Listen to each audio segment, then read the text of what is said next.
आज तक मेरा कोई बाल बांका भी नहीं कर पाया। मेरा कोई बाल बांका भी नहीं कर पाया। बहुत बार लोग हमें मिटाने की कोशिश किए। सत्ता के संरक्षण में पल रहे गुंडे, माफिया, अपराधी, लुटेरे मेहरबानी करके या तो उत्तर प्रदेश छोड़ करके चले जाएं, और अगर उत्तर प्रदेश में रहेंगे तो फिर उनके लिए दो जगह होंगी। मुझे लगता है उस जगह कोई भी नहीं जाना चाहेगा, और उसके बारे में तय कर लें क्या होना है। 2017 में सीएम योगी ने सत्ता संभालते ही माफिया और अपराधियों को चेतावनी दे दी थी कि गलत धंधे बंद करके यहां से चले जाओ, वरना उनकी खैर नहीं होगी। लेकिन लोग सीएम योगी की इस चेतावनी को हल्के में लेते रहे। वे मुगालते में थे कि पहले की सरकारों की तरह ही इस बार भी सरकार उनके चरणों में नतमस्तक रहेगी और उनके काले धंधे चलते रहेंगे। मेरा कोई बाल बांका भी नहीं कर पाया। बहुत बार लोग हमें मिटाने की कोशिश किए। अगर चंद लोग हमें बर्बाद करना और मिटाना चाहते हैं तो लाखों और करोड़ों लोग हमारे लिए दुआ भी करते हैं, और उन्हीं गरीबों की दुआओं की बदौलत आज तक मेरा कोई बाल बांका भी नहीं कर पाया। मुख्तार अंसारी का यह आत्मविश्वास देखकर आप समझ गए होंगे कि उन्हें सत्ता प्रतिष्ठानों को संभालने का कितना अनुभव रहा होगा। लेकिन इस बार उनका यह मुगालता गलत साबित हुआ। उन्हें शायद नहीं पता था कि सत्ता सिंहासन पर इस बार एक योगी बैठा है जो सांसारिक मोह से परे है और उसके लिए न्याय सर्वोपरि है। योगी आदित्यनाथ ने सीएम की कुर्सी संभालते ही यूपी अपराध मुक्त करने की कसम खा ली थी, और इसके लिए उन्होंने जो करना था वो किया भी।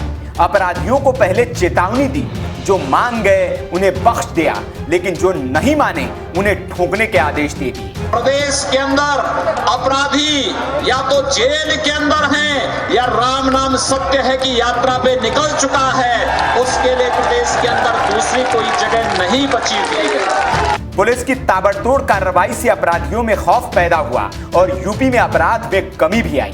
फिर बारी आई घोषित माफियाओं की, जिन्होंने सत्ता संरक्षण में सरकारी संपत्तियों को लूटकर करोड़ों रुपए डकार लिए थे। सीएम योगी ने उनकी फाइलें खोली और सरकारी संपत्तियों के मुक्ति का अभियान शुरू किया।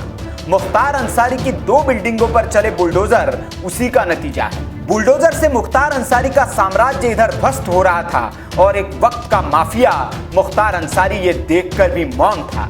लेकिन योगी सरकार मुख्तार को सिर्फ घर गिराकर छोड़ने के मूड में नहीं है। सरकारी जमीन पर कब्जा कर बनाए इस घर को तोड़ने के लिए जो सरकारी खर्च आया वो भी योगी सरकार उसी से वसूल करेगी।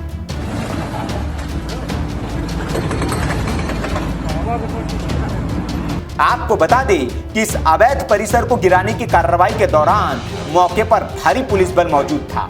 जेसीबी मशीनें लगाई गई थी। सरकारी अमला काम धाम छोड़कर यह कार्रवाई करने आया था।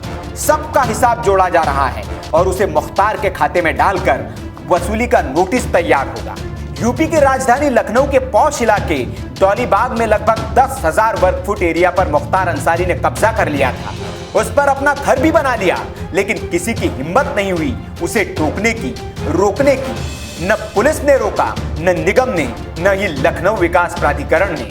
बताया जा रहा है कि ये बिल्डिंगें शत्रु संपत्ति पर बनी थी, जिसे मुख्तार ने फर्जी तरीके से अपनी मां के नाम करा लिया था और बाद में उसे अपने दोनों बेटों अब्बास और उमर के नाम पर चढ़वा दिया था।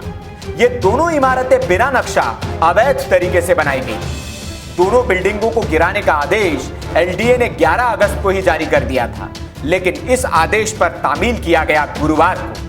सुबह लगभग 6 बजे प्रशासन और भारी पुलिस बल के साथ एलडीए के अधिकारी 20 से ज्यादा बुलडोजर लेके मौके पर पहुंच गए। यहाँ एक बिल्डिंग में ताला बंद था, जबकि दूसरे में एक परिवार रह रहा था। प्रशासन ने तत्काल घर खाली करने का आदेश दिया। दूसरी बिल्डिंग का ताला तोड़कर एलडीए के कर्मचारियों ने बिल्डिंग से सामान बाहर किया और बुलडोजर ने दोनों ही आलीशान बिल्डिंगों को जमींदोज कर दिया। हालांकि कार्रवाई की भनक लगते ही मुख्तार के कुछ चेले चपाटे वहां विरोध करने भी पहुंचे थे, लेकिन 250 से ज्यादा की संख्या में मौजूद पुलिस बल ने उन्हें खदेड़ दिया। कुछ ही देर में 3 मंजिला बिल्डिंग भर भराकर मलबे में तब्दील हो गई। कार्रवाई के बाद एलडीए और प्रशासन के अधिकारी वापस लौट आए, लेकिन एहतियातन मौके पर अभी भी पुलिस बल तैनात रखा गया है। दरअसल यूपी पुलिस मुख्तार गैंग पर शिकंजा कसती जा रही है। पूर्वांचल से लखनऊ तक मुख्तार से जुड़े लोगों पर पुलिस ताबड़तोड़ कार्रवाई कर रही है। पुलिस ने अभी तक मुख्तार अंसारी गिरोह से जुड़े 12 लोगों को जिला बदर कर दिया है। वहीं दूसरी तरफ अनुज कन्नौजिया, जो कि मुख्तार का शार्प शूटर है, उसे भी चिन्हित कर 6 महीने के लिए जिला बदर किया गया है। इसके साथ ही मुख्तार की दूसरी कई संपत्तियों के साथ ही उसके करीबियों की भी संपत्ति जब्त की गई है। जानकारी के लिए आपको बता दें कि मुख्तार अंसारी एक नेता और माफिया डॉन है। वो पहले बहुजन समाज पार्टी से जुड़ा था। अंसारी उत्तर प्रदेश की मऊ विधानसभा सीट से रिकॉर्ड 5 बार विधायक भी रहा है। उसे साल 2010 में बीएसपी से निष्कासित कर दिया गया था, लेकिन बाद में फिर से उसे पार्टी में एंट्री दे दी गई। इसके बाद अंसारी ने मऊ से 2017 का विधानसभा चुनाव जीता था। मुख्तार अंसारी बीजेपी नेता कृष्णानंद राय के मर्डर में जेल भी जा चुका है, लेकिन 2019 में गवाहों के मुकर जाने के बाद सीबीआई कोर्ट ने उसे बरी कर दिया था। अंसारी के दादा मुख्तार अहमद अंसारी इंडियन नेशनल कांग्रेस और मुस्लिम लीग के अध्यक्ष रह चुके हैं। तो अब उत्तर प्रदेश में अपराधियों की खैर नहीं है, ये योगी सरकार ने इस कार्रवाई के बाद बता दिया है। अब सवाल ये कि अंसारी के बाद अगला नंबर किसका? वीके न्यूज की रिपोर्ट।